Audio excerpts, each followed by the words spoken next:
Hello, everyone. Welcome to the National Girls Collaborative Project webinar, Oyanova, Empowering Communities and Inspiring Change. My name is Amanda Sullivan, Senior Researcher here at the National Girls Collaborative Project, or NGCP, and we'll be meeting our two amazing guest speakers from Oyanova in just a few minutes. But for now, I just want to welcome you to come on in, introduce yourselves in the chat, let us know where you're joining from, and I'll go through a couple logistics housekeeping notes for you. Auto-generated captions are available if you need them.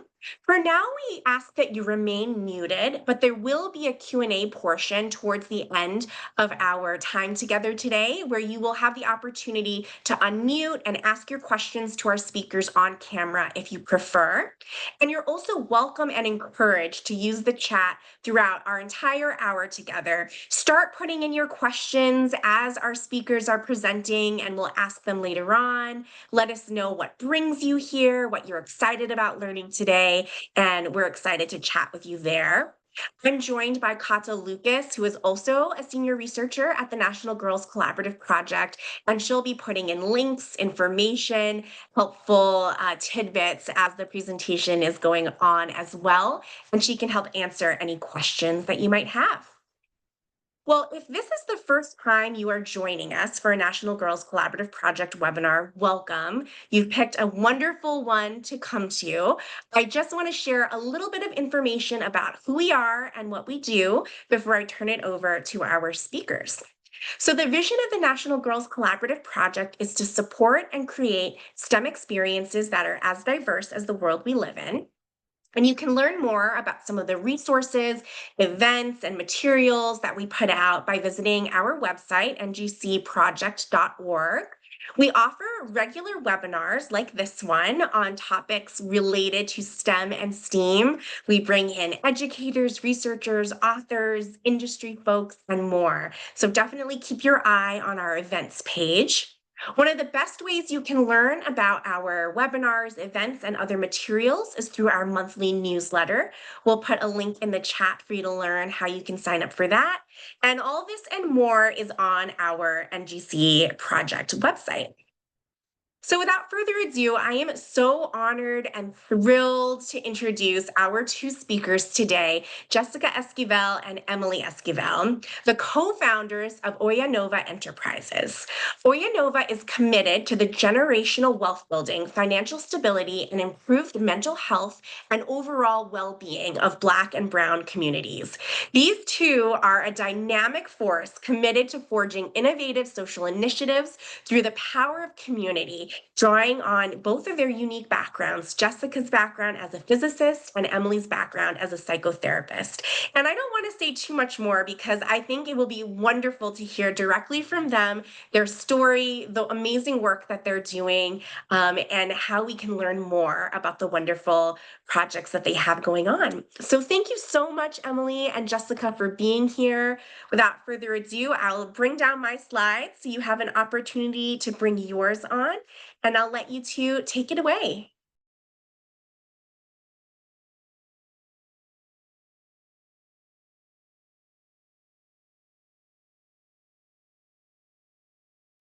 Unmute. Can you see the slides? Can you hear me okay? All good. Awesome. Babe, you want to unmute yourself? I was gonna wait for you to introduce yourself, but okay. Hi, everyone. Yeah. I just want to start off by saying Happy Mexican Independence Day. We're both Mexican, me Black and Mexican, and this day means a lot to us. I don't think I had registered it until seeing the date. We launched Oyanova officially live 1 year ago today. So I'm not going to get emotional. Woo! But yeah, I mean, it's been a labor of love. And I'm very excited to share this space with you all. Kind of, yeah, talking about what Oyanova means to us and sharing kind of the work that we've been doing for the past year. So thank you, NGCP, for holding space, for holding this space, for inviting us. We're super excited to be here. And just a quick overview of who I am. I'm Jessica. I'm an if-then ambassador, a particle physicist, a science communicator, and a co-founder of Oyanova Enterprises. Really, the biggest venture of my career, and I couldn't be more proud and excited to also be doing it with my partner and wife, Emily. That kicking it over to me then so you don't cry. Yep. Hi everyone, and thanks Amanda for that really warm intro. I'm Emily, the other co-founder of Oyanova Enterprises, psychotherapist. I'm also CEO of Oyanova Healing, which is my private practice. And together, like Jess said, we created this venture to sort of reimagine what thriving can look like for our communities, and especially at the intersection of science, healing, and community. While we did officially launch, I have to remind Jess and everyone of this. While we did officially launch a year ago today, which is wild, we were hosting and doing things, and on paper, in the eyes of the state, officially launched like two-ish, 2.5, 3 years ago. So it's just been crazy. I think we have to remind ourselves sort of the time that these things take. Nothing is overnight. But yeah, that's a little bit about who we are. It's great to be with everyone today. So just as we kind of introduced ourselves, we'd like to know a little bit about who's in the room. So before we dive into our story and today's conversation, we'd love to hear from you all. So yeah, go ahead. You're going to see a prompt on your screen right now. The question is, go ahead and scan the QR code and answer the question. What's one word you associate with thriving? Type it in the box that pops up on your phone, and then we'll see answers start populating in real time. You should not have to create an account, by the way. There's a guest option. Just make sure you find the guest option. And it does ask you for your name, but everything is anonymous. So don't let that kind of stop you from hopefully engaging. Yay, it's working. We're seeing words. Yes.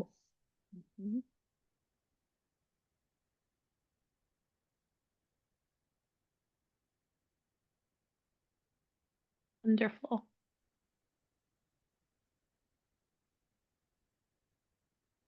Hope.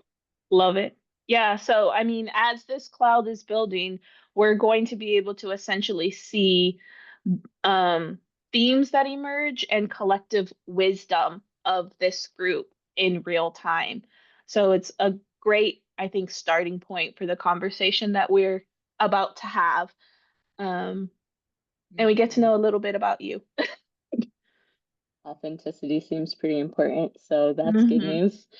Oh, yeah, and just as a understanding of how the word cloud works, the bigger the word, the more people are associating with that word. So, yeah.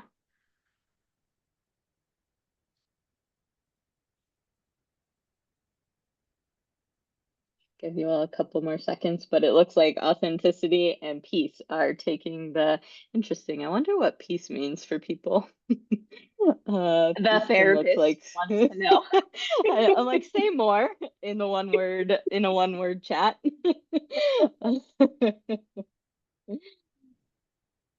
Peace, health, authenticity. I love this. And I feel like so much of this aligns with exactly why we created Oyanova, why Oyanova exists, just to honor people's individual journeys. And as you're seeing here, weaving them through collective transformation and collective experiences, like communal experiences. Now peace is taking lead. I'm distracted by this. Okay. Just take over. So, you've shared a little bit about you and what you associate with thriving. And now we want to kind of fully introduce ourselves first through me and my journey through Oyanova Enterprises, which we kind of touched upon it being about disrupting systemic norms through science and education. And then through Oyanova Healing, which is about creating culturally competent therapeutic and healing spaces that really center community care, collective care, and honors this idea that healing is not and has never been individualistic. It's never meant to be done on our own. Yeah. So feel free to continue to engage with this and keep the link essentially open on your phone, because there'll be another kind of hands-on activity towards the end of this presentation.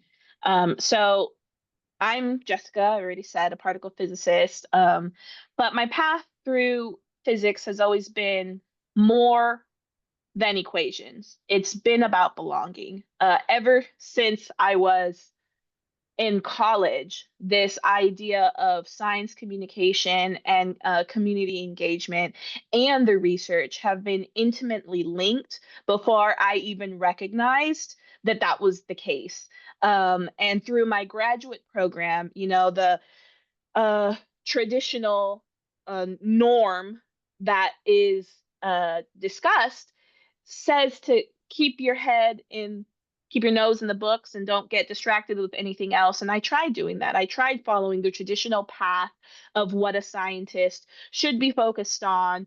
And essentially, it's once you're tenured, you can do whatever you want. But I lost the passion for physics.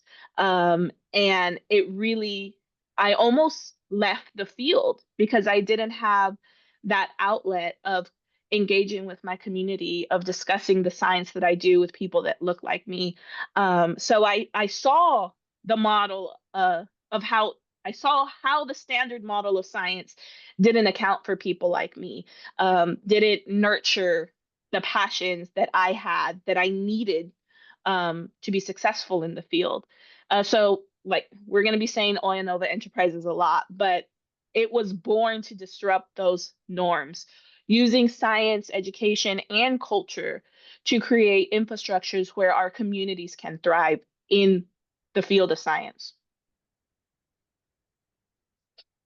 And going off of that, like I said, I'm Emily, licensed clinical professional counselor, CEO of Oyanova Healing, my private practice that was born out of just wanting to do things differently, similar to what Jess said, and seeing how people in my field operate, how they build practices, and just always scratching my head and thinking about ways that this could be more equitable and really centering the therapist, not the person running the practice, and really trying to bring equity to and for clinicians.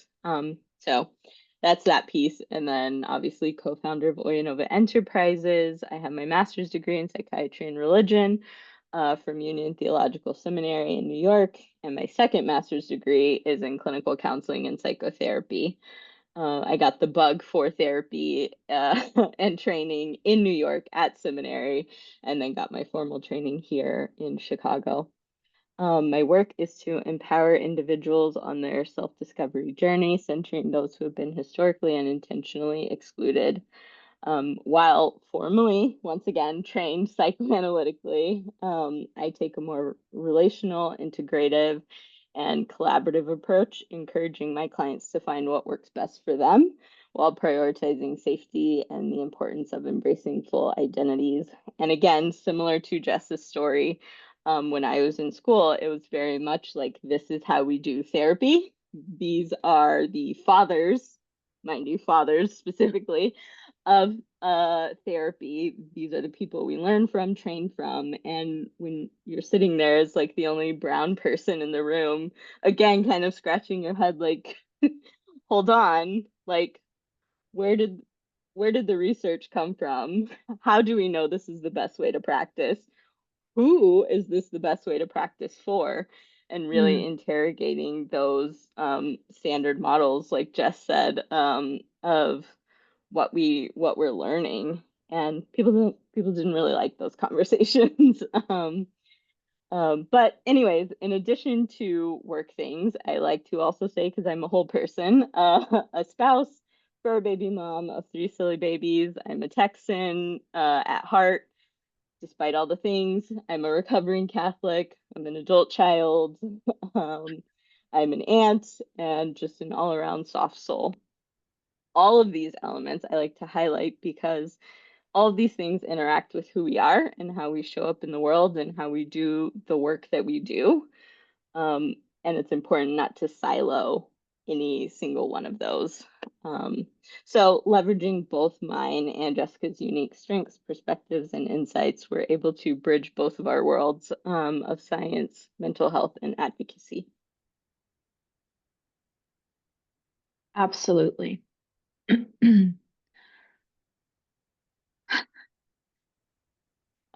So this slide, a tree on its side with some roots. At the heart of Oyanova is what we call a community of transformation. These are groups like ours who come together to create and sustain positive shifts, not just for ourselves, but for the communities we're rooted in. We're forces for good, building towards a more inclusive, equitable, and liberatory ecosystem.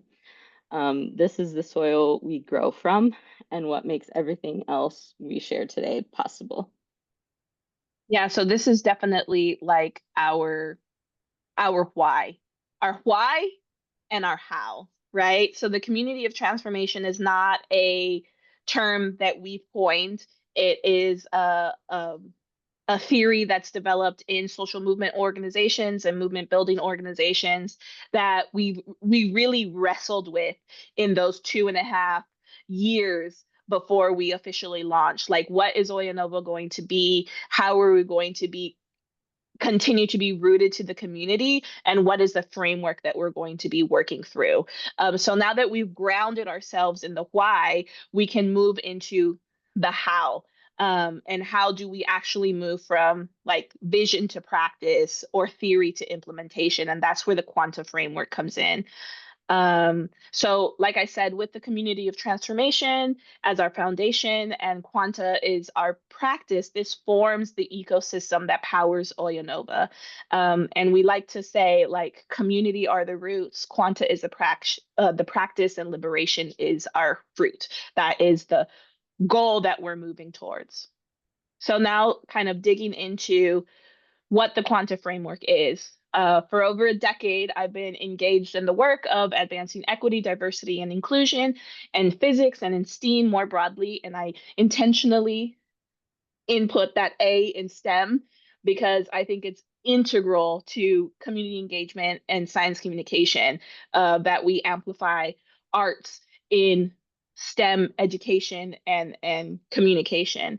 I have navigated systemic barriers, and in that have tried to create spaces where I can thrive, co-founding initiatives like Black in Physics, worked in grassroots organizing with Change Now, and built spaces of belonging, like in-person and virtual spaces of belonging through Oyanova.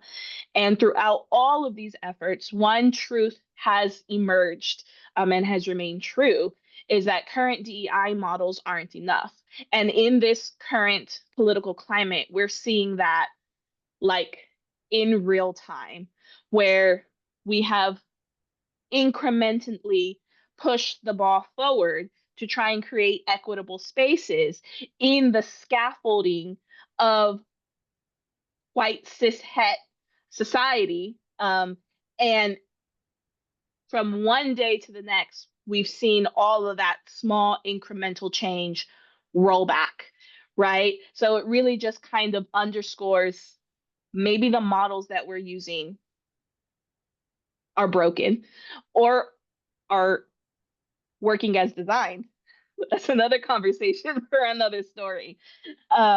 So in all of this, we work to develop a framework that is actionable, intersectional, and built to challenge those very systems that have historically excluded so many. So that is what the quantum framework is. It's a culmination of all that I've learned in my journey as a physicist and kind of map that onto the work that I've done as an advocate and a community builder.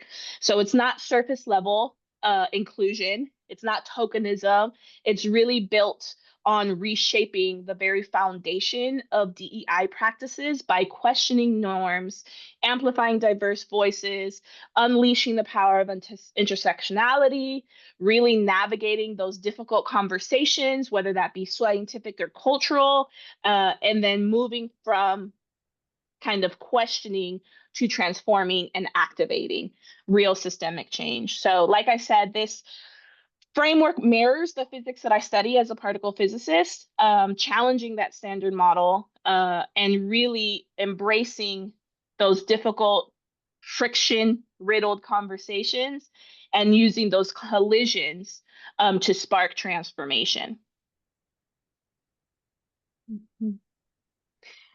And all of that to say, there is so much inner work and group work that has to happen in bringing about these changes. Like, it's nice, DEI policy is like cute and nice language, as we have seen, and as Jess said, it without the actual turmoil and the moving through, for instance, this framework, without moving through the challenges for real on a one-to-one personal and institutional level, it's just words.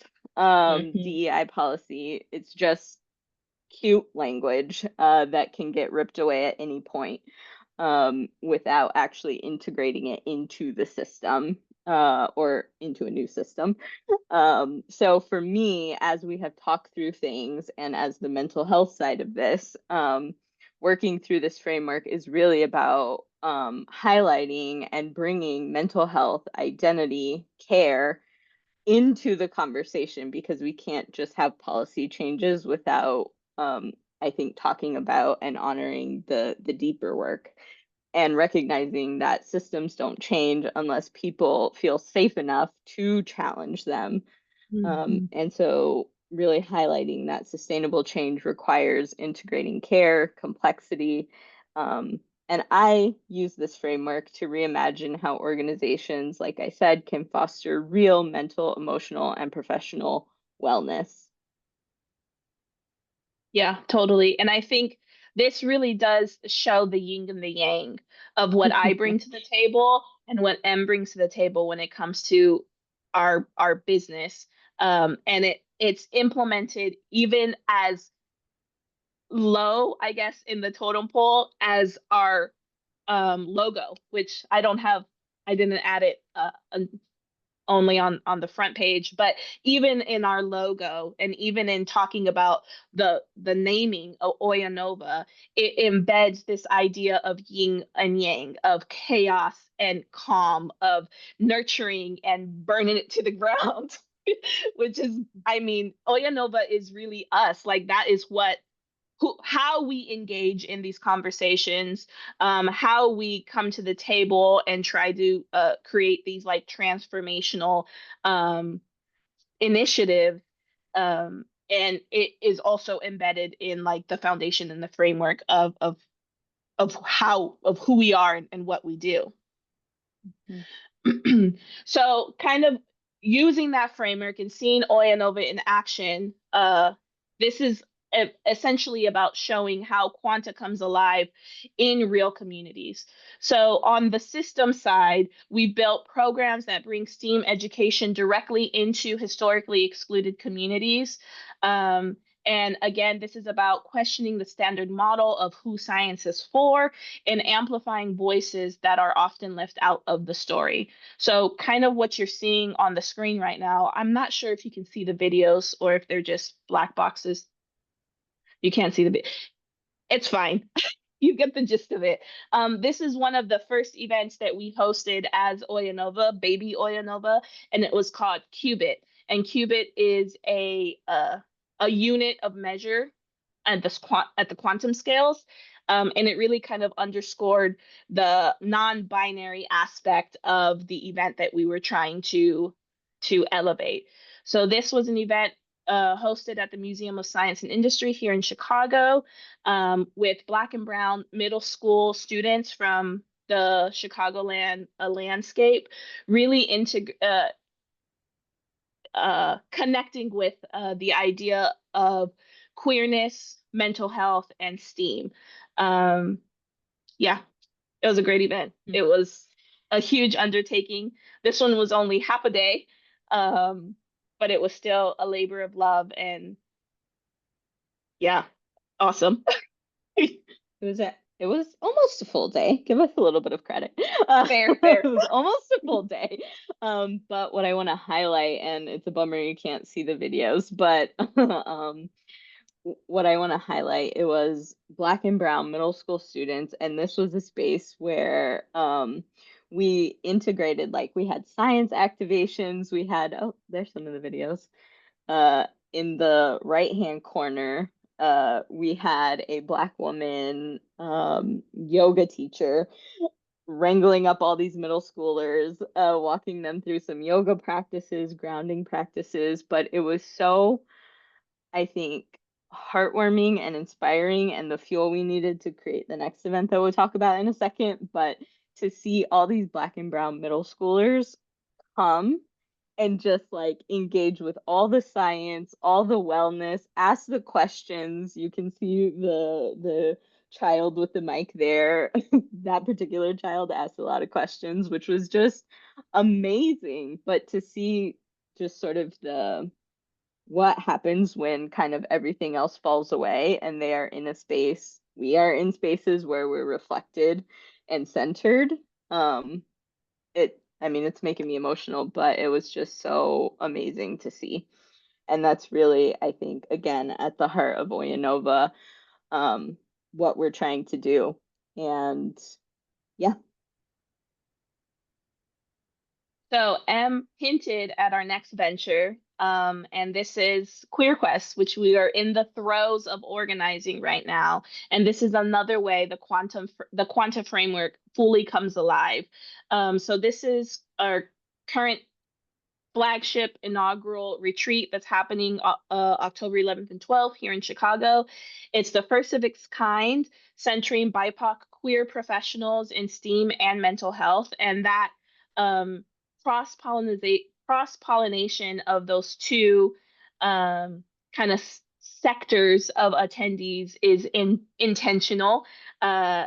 Em and I have learned a lot from each other about how to move through these oppressive systems, and how, as caregivers, mental health therapists can kind of reframe their thinking about how to support folks that are in these like cishet white structures. So that cross pollination of attendees, we're hoping to kind of continue that conversation outside of just Em and I. Yeah. Mm-hmm. Yeah, we really want folks to come like step into similar to Qubit. Like we want folks, this is for adults. So we want adults to be able to step into this universe, this multiverse that we're creating. We're gonna have all the healing things, from sound baths, guided dreamscapes, panels where you can learn some things for the scientists and also the therapists who want to learn sciencey things, engage in workshops and just have spaces. We're going to have a lot of spaces for deep rest regulation. And all of this is in the vein, in the line of activating liberation in our minds, our bodies, and our spirits. Exactly. And like I said before, this is rooted in that same quanta framework. And QueerQuest participants will be able to question, unleash, amplify, navigate, transform, and activate together, not in theory, but in practice. And this is really like going back to the roots of community, right? And really kind of sitting in the dirt of communities of transformation. So we hope that that is what's going to happen at QueerQuest. Mm-hmm. Absolutely. And it's really, again, like at its heart, about restoration, reconnection, and fueling us in this revolution that I think we're already in. And it's not, it's about not only leaving with tools and inspiration, but like Jess said, with the community that's going to carry us through what we are in right now. Exactly. So as we're wrapping up, we have another poll that we want you all to engage with. So we've discussed the quanta framework, we've discussed Oyanova and our work, and now we want to kind of turn the lens back to you all. As we've stated, transformation can happen at so many different levels, in ourselves, in our community, and the systems around us. Yeah, so we want to kind of, oh, go ahead. No, I was just gonna say, because I'm still on peace. But I am thinking about peace in our own, like yours and mine, experiences in our life. Like for me to find peace meant I am gonna leave the systems. I'm gonna create my own thing over here, and I'm gonna go be at peace in my central nervous system, in my mind, not having to worry about anyone but myself. That was peace for me. And no matter how hard it is on any given day, it is still that freedom and that peace that I just wouldn't trade for anything. And I guess, Jess, you can speak for your own peace, but how I am thinking of it is you're staying in the system, at least for now, in the work system, and bringing change and burning things down in a different kind of way. Okay. The burning things down is supposed to stay between you and me. Well, Outside not burning of it our down, but I use terminology like finding the bolt and unscrewing things. okay. Little less little less fiery. Yes, little less fiery. But I see what you're throwing down. That is totally true. Peace for me is making sure that I am putting stop, what is it called? Door holds. I can't remember what those things are to keep the door open, right? Kind of using a machete to make space and make way for people coming behind me. And again, that kind of invokes our name and the Orisha, which is an African goddess Oya, who's kind of her tool is a machete, right? So it really just kind of shows how much thought and planning and intentionality went into this like social organization that we've created. Like every single thing under like Oyanova has been thoughtfully built. Yeah. Absolutely. I love the answers. It looks like most people are saying across all of the above. Institutions is coming in last. So Telling. there's that. So again, I think you should be able to continue engaging with this as we kind of wrap it up. And we want to kind of leave you all with one thing, one final reflection, which is what support structures do you need to thrive in your multiverse of identity? And this is an intentional question. Like we really want to start thinking about less survival strategies and more strategies for thriving, which is a real and continuous mental shift that you have to make. And we're hoping that like with this, that you'll carry this question into your work, into your studies, your communities, and even those quiet moments of reflection. And this is definitely a question that we grapple with internal, like as our partnership, both as business partners and as partners, like life partners, because we come from different ends of the spectrum with regards to change theory and transformational change. So it's a constant like tug of war and push and pull to make sure that we're on the same page and what thriving means to us individually and as a couple. Mm-hmm. Mm-hmm. So I do want to point out the QR code here. So it will take you to a form that you can then download a Quanta action guide for more kind of internal um, reflection about how you can use the Quanta framework in your like day to day, in your institutions, in your organizations, and as like a personal reflection as well. And it'll also, you know, sign you up for more information on QueerQuest. Yeah. So with that, I'll turn it over to Em to close us out. Yeah. Yeah, I was just gonna add, oh, Amanda, were you gonna say something? No. Oh. If today's conversation resonated with you at all, just know that we are here creating a space where these reflections don't just live for an hour and however long we're here, but they become lived practices. Like we said, what we're doing with Queer Quest, the spaces we're building, and not just us, there are so many other organizations in the Chicagoland area that we're connecting with who are creating these imaginative spaces that are not just about our survival. So yeah, I think Jess, you had one last thing to say before. I'm conscious of time too, but there's Yes. one more thing. Yeah, let me look at my notes. Yeah, so we would love to see y'all and see this community carry forward into the space QueerQuest. But if you can't attend, we do have a sponsor a spot fund on our website.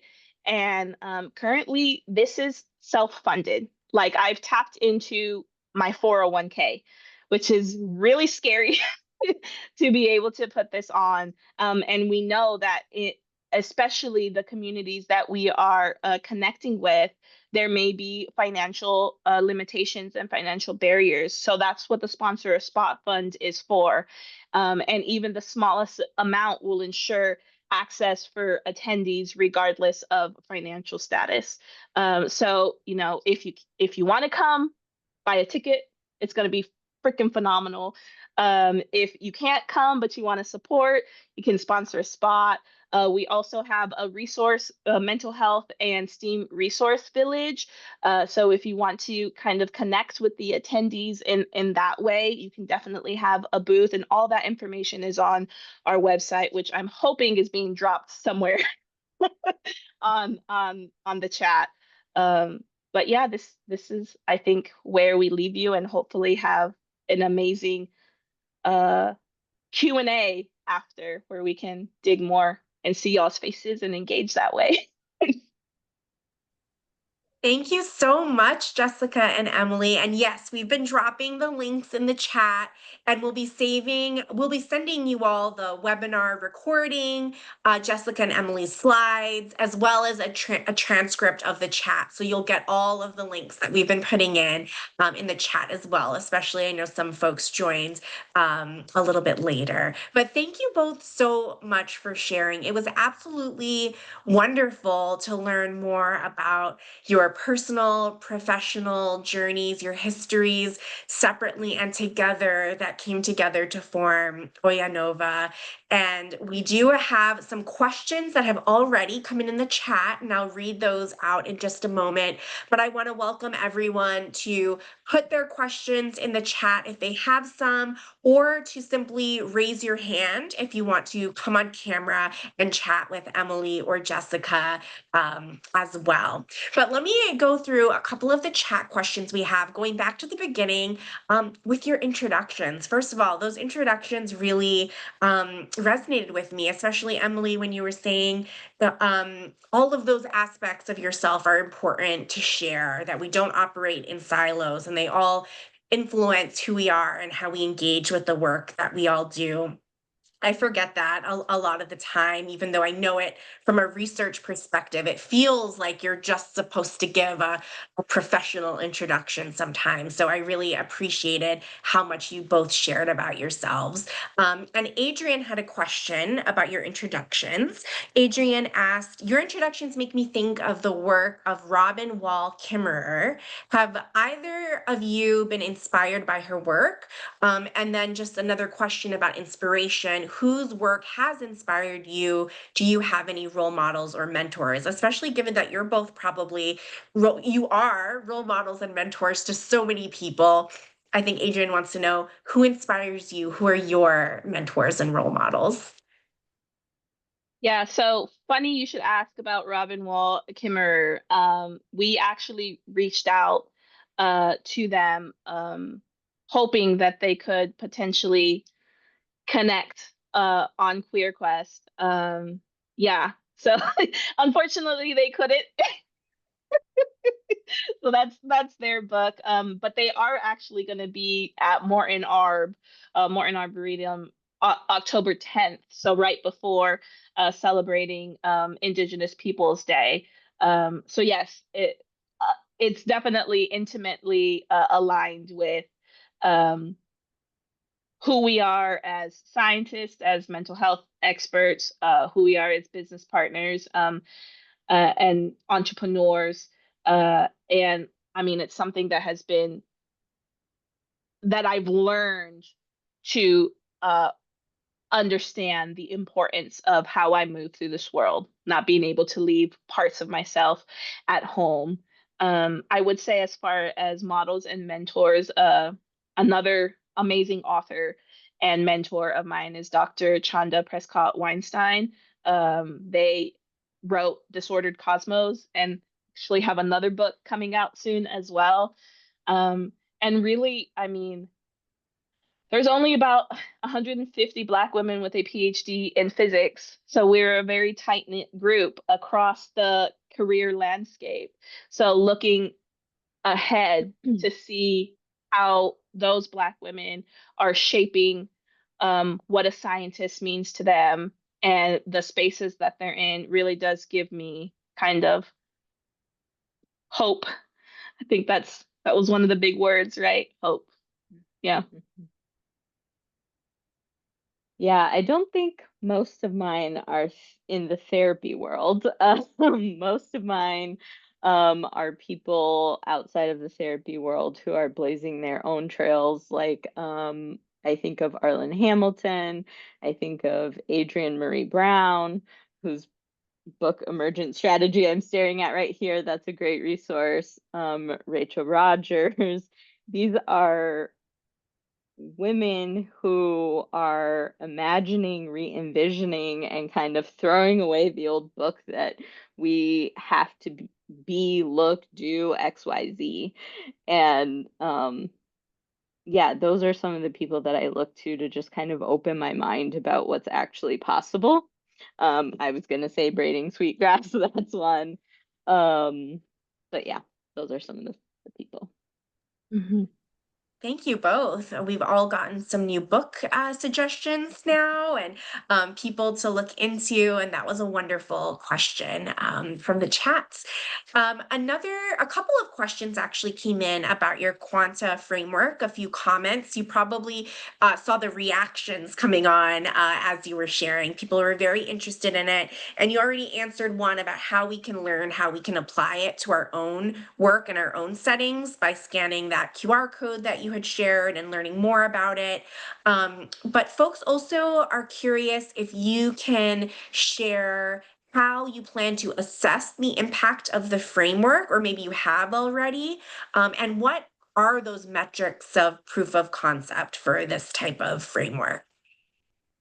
That's a very good question. And I do want to kind of underscore that the framework was developed through like research in social movement organizations, through my work facilitating and being a steering committee member of APS IDEA, which is Inclusion, Diversity, Equity Alliance, and organization of over 99 physics departments and institutions across the country, where we did a lot of like research-based understanding of how to develop communities of transformation.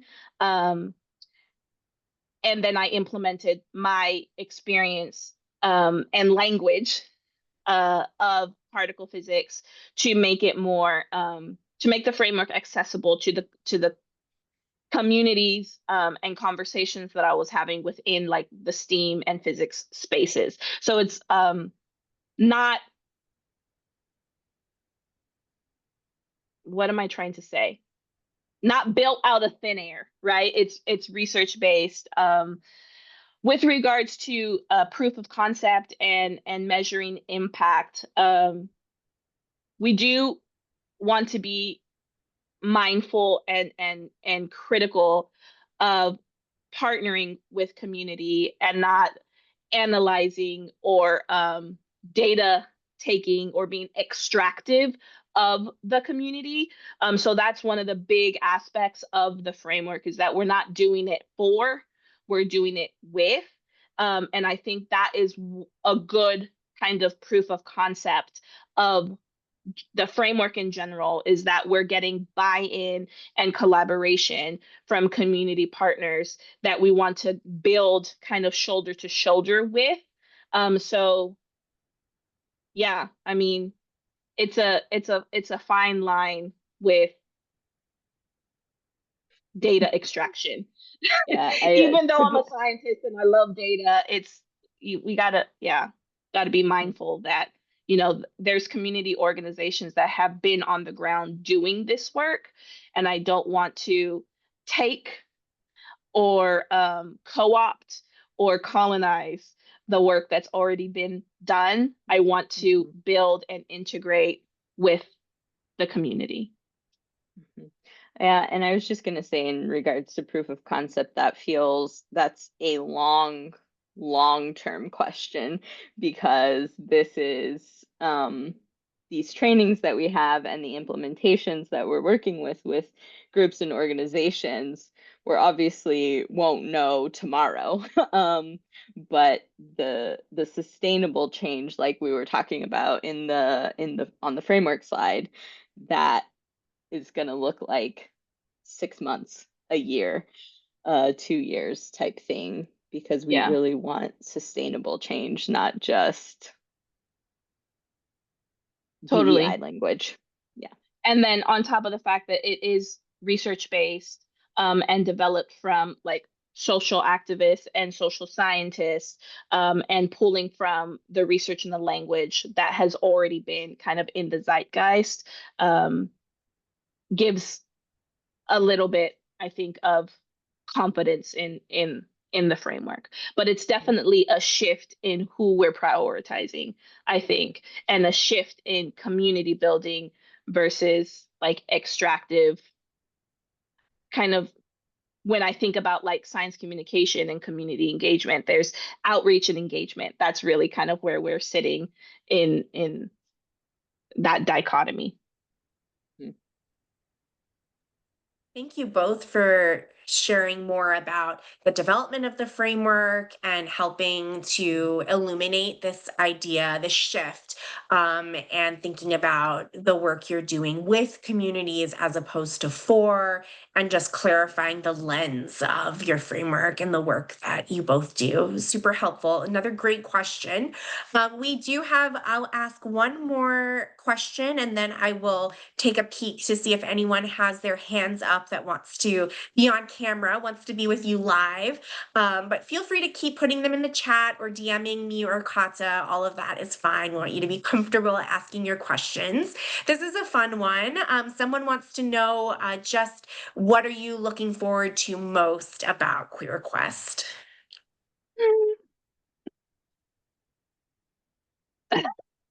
My first response is for it to be over, because it's been such a big part of our lives and it's very stressful. Like full transparency, the emotional roller coaster of of it all. So much of entrepreneurship and building things that haven't been built is like just right. You have to learn to regulate your emotions, and because one day we get this email and it's like we're on a high, and then the next day the bottom drops out, and and your central nervous system can't handle that. So I hear that, and that's not very helpful. Oh, I know, I know. I think what I'm excited about most is being able to see the attendees engage with the exhibit hall, which is my baby, my vision project.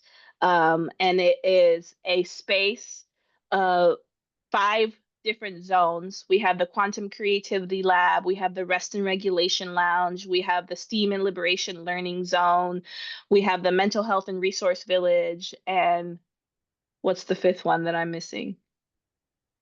Doesn't matter. Five awesome I was zones. reading a question in the Oh, got it. And I think this is we're calling it like the quantum multiverse, and it's a place where queerness, where mental health, and where STEAM kind of collide. And those binaries of you need to be in this camp or in that camp, you need to be queer or a scientist, really just fade away. And we're encouraging rest because rest is resistance, and we're encouraging play and joy. And whew, that has been hard to transform a gym into the amazing multiverse that we have, that I have in my brain. I'm always visionary, high in the sky, questioning like, why don't people get it? Why don't people see what I see? And that's definitely been a learning curve also as an entrepreneur. Like, because I'm a visionary, I've had to develop skills to bring people where I am, to be able to see the vision that I want to create. And like not get frustrated with people that don't live in the clouds with me, and like bring them up. So I think I'm really excited. Even in our conversations, we've been together 15 years. I'm like, what is the, I don't, huh? What is this? So it has been definitely that learning about communicating with each other. Um, I'm really excited, similar to Qubit, to see what happens when we bring all these people, like our communities, together, where we're not worried about the outside world and we can just like breathe. That is what I felt like Qubit, and that is what I feel really excited about. Just having our attendees engaging in play, creativity, science, mental health, like being able to just try out all the things. I feel like as adults, we lose our sense of play over time because the world like beats it out of us. And so I'm really excited to have this space that we've created where people can just like come play, try things on. See what you like, what you don't like, what lands, what doesn't land. Um, and on top of that, last thing, because you should really answer that question in the chat. Um, I'm really excited. We're going to have Dr. Raquel Martin as our keynote speaker on day 2, and she's just an incredible Black woman. Talks about burning the cape, mental health for Black women. I'm really excited and super honored that she said yes to coming to be with us. So that's the other thing. And in the vein of play, we also have Lab Escape, which is an escape room created by a quantum physicist who's coming and setting up at QueerQuest. So we're really kind of fusing play and science and mental health and rest in all of the ways, in a creative, I think, and innovative way. Um, yeah, that we're really excited about. We're really excited about it, even though I said I'm ready for it to be done. But also, just a caveat, I felt the same way during wedding planning. I knew you were gonna say that. I knew it. It was like, let it be over. But then on the day of, we had so much fun. Exactly. I was thinking that too, actually, because whenever I have like a big event, I always, when people say, "Are you so excited? What are you most excited about?" I say, "I'm most excited for the feeling the day after," which I think is Hmm. exactly what you meant by "I'm ready for it to be over," of just reflecting on it. And I mean, it sounds like an incredible event, both educational, fun, playful, and restorative. I don't usually get to describe events with those adjectives combined. So I think Exactly. and Brenda and others in the chat were saying it sounds like an amazing event. So we can't wait to learn more. And I hope many folks who are here today or our audience who might be watching in the recording will connect with you, attend, participate in some capacity. But I do want to ask Natalie's question. And then if I missed anyone's question, please let us know and I'll do a scan. I'll go back into gallery mode and double check I didn't miss any hands. But I think we can squeeze in at least one or two more questions. Natalie asked, what advice do you have for schools who may be looking to create STEM after school clubs or programs for historically marginalized communities, specifically K-8 age Mm, range? that's a good question. And I would, so there's a lot of assumptions that go into what an after school program should be. What are the goals? Who are the like people that we're trying to engage with? And I think kind of looking at the quanta framework, starting all the way from the beginning and being like questioning the standard model. So kind of let me give you a case study. And again, this is kind of like the work that I've done in these like STEAM spaces. The case study is, we're trying to keep kids off the streets and selling drugs. So we want to create a after school program that keeps them, on the up and up type thing, right? Let's just that's the case study, right? And rather than developing, like moving straight to development of that after school program to keep them off the streets, really focusing on, but why are we trying to keep them off the streets, right? Why have we already kind of earmarked being in a gang or being in a cultural community as a bad thing, right? There are, if you really question this model, there are entrepreneurial skills that you can gain um, by being in said community. There's also a safety and community and culture that's embedded into these groups. Let's just call them groups, right? We're seeing a complete shift in the nation of how we view marijuana, right? And when it was based in Black and Brown communities, it was criminalized. But now we're seeing a huge boon economically for white entrepreneurs that are now creating like businesses out of the same plant, because at the end of the day, it is a plant that was criminalized that still have our people in jail for. So, really kind of stepping back completely and asking the why and questioning that standard model of what a after school program should be and tapping into the community that has been creating safe, affirming cultural spaces for these students already. Like, we can learn a lot from the communities that have been on the ground, been doing the things, rather than reinventing the wheel or assuming what we think needs to be done. And I'm going to shut up because I see Em wanting to talk. And we're like at time. But I just want to say before we have to like jump off that to really, like Jess said, question the standard model and come from a strengths-based approach with kids who are hanging around after school and get to know them, get to know their interests, and make science fun. Science is everywhere. Jess and I talk about this all the time. Um, So, and even Dr. Raquel Martin has some sciencey videos on her Instagram of ways to get kids to play, engage with science that are also regulating. So I wanted to highlight that coming from a strengths-based perspective and making it fun and accessible. And then I think just like the If Then collection has Mm-hmm. plenty of resources.